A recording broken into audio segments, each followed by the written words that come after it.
আমার এই শিক্ষা তোমরা কখনো ভুলো না। ধন্য যারা আত্মায় দিনহীন, কারণ স্বর্গরাজ্য তাদেরই। ধন্য যারা শোক করে, তারা সান্ত্বনা পাবে।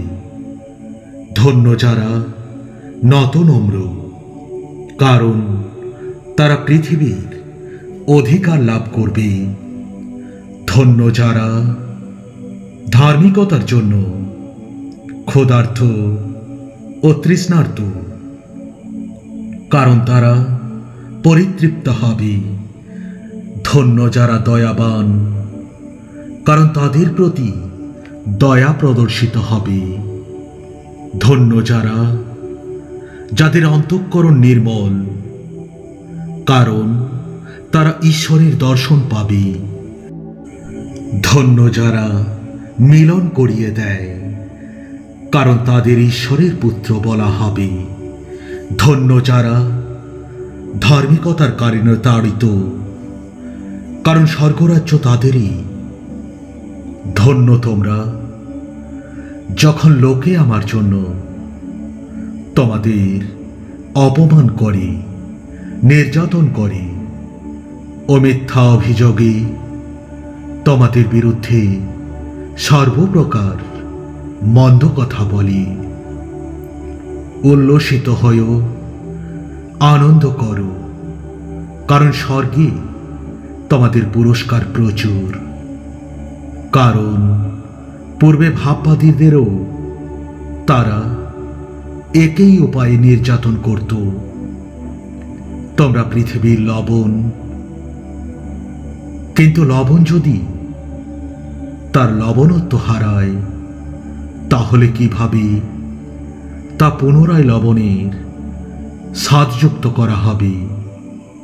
তা আর কোনো কাজেরই উপযুক্ত থাকে না, কেবলমাত্র তা বাইরে নিক্ষেপ করার ও লোকেদের পদদলিত হওয়ার যোগ্য হয়।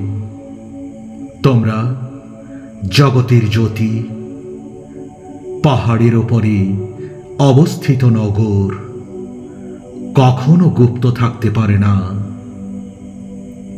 আবার লোকে কোনো প্রদীপ জেলে তা গামলা দিয়ে ঢেকে রাখে না, বরং তা বাতিদানের ওপরেই রাখে। তখন তা গৃহে উপস্থিত সকলকেই আলো দান করে।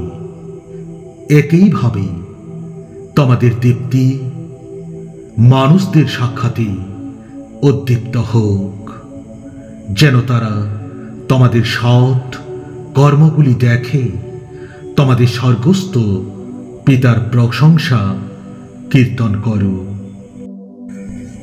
এরকম মনে করো না যে বিধান বা ভাববাদীদের গ্রন্থগুলো আমি লোপ করতে এসেছি।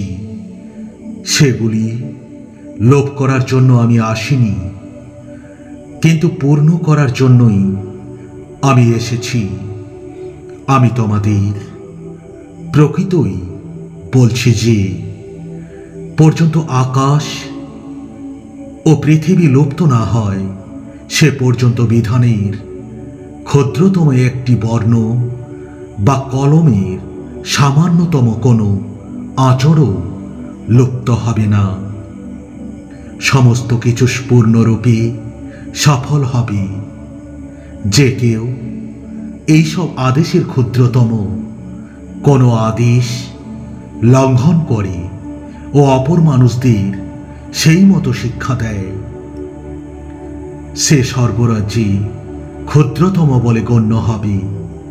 কিন্তু যে কেউ এই আদেশগুলি অনুশীলন করে ও অপর মানুষদের সেই মতো শিক্ষা দেয়, সে স্বর্গরাজ্য মহান বলে গণ্য হবে। কারণ আমি তোমাদের বলছি, তোমাদের ধার্মিকতা যদি ফরিসি ও শাস্ত্রবিদদের থেকে বেশি না হয়, তোমরা নিশ্চিত রূপে স্বর্গরাজ্যে প্রবেশ করতে পারবে না। তোমরা নরহত্যা করো না, আর যে নরহত্যা করবে সে বিচারের দায়ে পড়বে। আমি তোমাদের বলছি, যে তার ভাইয়ের ওপরে ক্রোধ করে সে বিচারের দায়ে পড়বে। এছাড়াও কেউ যদি তার ভাইকে বলে, ওরে অপদার্থ, তাকে মহাসভায় জবাবদিহি করতে হবে। আবার কেউ যদি বলে, তুই মূর্খ, সে নরকের আগুনের দায়ে পড়বে। তোমরা ব্যভিচার করো না, কিন্তু আমি তোমাদের বলছি,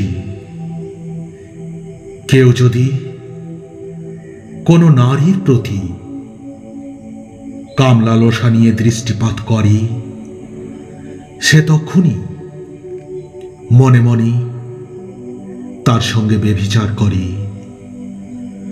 তোমার ডান চোখ যদি তোমার পাপের কারণ হয়, তা উপড়ে ফেলে দাও। তোমার সমস্ত শরীর নরকে নিক্ষিপ্ত হওয়ার চেয়ে বরং শরীরের একটি অঙ্গহানি হওয়া তোমার পক্ষে ভালো। আর তোমার ডান হাত যদি তোমার পাপের কারণ হয়, তা তুমি কেটে ফেলে দাও। তোমার সমস্ত শরীর নরকে নিক্ষিপ্ত হওয়ার চেয়ে বরং শরীরের একটি অঙ্গহানি হওয়া তোমার পক্ষে ভালো।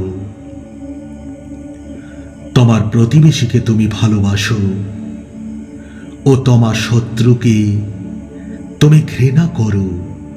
কিন্তু আমি তোমাদের বলছি, তোমরা তোমাদের শত্রুদের ভালোবাসো এবং যারা তোমাদের অত্যাচার করে তোমরা তাদের জন্য প্রার্থনা করো। তোমরা তোমাদের স্বর্গস্থ পিতার সন্তান হও, কারণ তিনি ভালো মন্দ সব মানুষের উপরে সূর্য উদিত করেন এবং ধার্মিক অধার্মিক নির্বিশেষে সকলের উপরে বৃষ্টি দেন। God bless you.